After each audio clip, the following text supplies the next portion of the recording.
বিভিন্ন সময় বিদেশের মাটিতে টার্গেট করে চালানো বিভিন্ন হত্যাকাণ্ডে ইসরায়েলি সামরিক বাহিনীর নাম এসেছে। বিশেষ করে এসেছে তাদের গোয়েন্দা তৎপরতার কথা।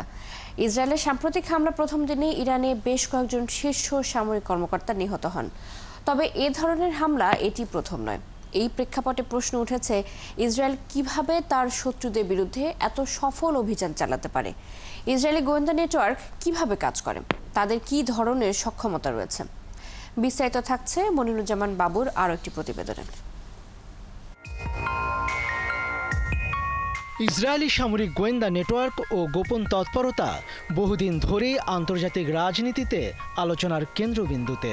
বিভিন্ন সময় বিদেশি ভূখণ্ডে পরিচালিত গুপ্ত হামলা, শীর্ষ নেতৃত্বের লক্ষ্যবস্তু হওয়া এবং পরমাণু বিজ্ঞানীদের রহস্যজনক মৃত্যু। ধারণা করা হয় সবকিছুর পেছনেই রয়েছে ইসরায়েলের অত্যাধুনিক ও সংগঠিত গোয়েন্দা বাহিনীর ছায়া। কালার এক্সপার্ট, জর্জ স্যাপ এবং মাইল্ড অন হ্যান্ডস টেকনোলজি সমৃদ্ধ অরিক্স ক্রিস্টাল ওয়াশ আপনার লন্ড্রি এক্সপার্ট। বিশ্লেষকরা মনে করেন এসব অভিযানের সফলতার পেছনে রয়েছে ইসরায়েলের অত্যাধুনিক ও বহুস্তরীয় গোয়েন্দা কাঠামো।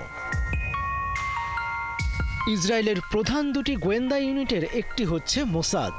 এটি ইসরায়েলের বৈদেশিক গোয়েন্দা সংস্থা। গঠিত হয় 1949 সালে। এই সংস্থার মূল কাজ বিদেশে গুপ্তচর নিয়োগ, শত্রু রাষ্ট্রে বিশেষ অভিযান চালানো ও আন্তর্জাতিক পর্যায়ে ইসরায়েলের স্বার্থ রক্ষা করা। এরপরই নাম আসবে শাবাক বা শিন বেটের। এই সংস্থাটি দেশের অভ্যন্তরীণ নিরাপত্তা রক্ষা এবং গাজা ও পশ্চিম তীর থেকে আসা হুমকি প্রতিরোধে কাজ করে। শিন বেট নিজেকে অদৃশ্য ঢাল হিসেবে উল্লেখ করে। ইসরায়েলের সামরিক গোয়েন্দা শাখা আমান, এর অধীনে রয়েছে কয়েকটি শক্তিশালী ইউনিট, যার মধ্যে অন্যতম ইউনিট 8200। ইলেকট্রনিক নজরদারি, সাইবার গোয়েন্দা, তথ্য বিশ্লেষণ ও সাইবার যুদ্ধের জন্য এই ইউনিট পরিচিত। এছাড়া 9900 নামের আরেকটি ইউনিট রয়েছে, স্যাটেলাইট, ড্রোন ও ভিডিও গোয়েন্দা তথ্য সংগ্রহের দায়িত্বে।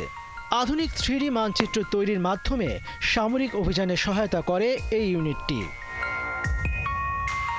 ইরান কেন্দ্রিক গোয়েন্দা গবেষণা ও হামলার প্রস্তুতির জন্য গঠিত হয়েছে ব্রাঞ্চ 54। 2023 সালে গঠিত এই ইউনিট মূলত পাসদারানি ইনকিলাব বা ইরানি বিপ্লবী গার্ডকে লক্ষ্য করে কাজ করে। ইরানের সাম্প্রতিক হামলার ঘটনাগুলোতে এসব ইউনিটের সমন্বিত পরিকল্পনা ও দক্ষতা নতুন করে বিশ্বকে ইঙ্গিত দিয়েছে যে আন্তর্জাতিক রাজনীতিতে ইসরায়েল তার গুপ্তচর বাহিনীকে কৌশলগত অস্ত্র হিসেবেই ব্যবহার করে চলেছে। মনিরুজ্জামান বাবু, 71।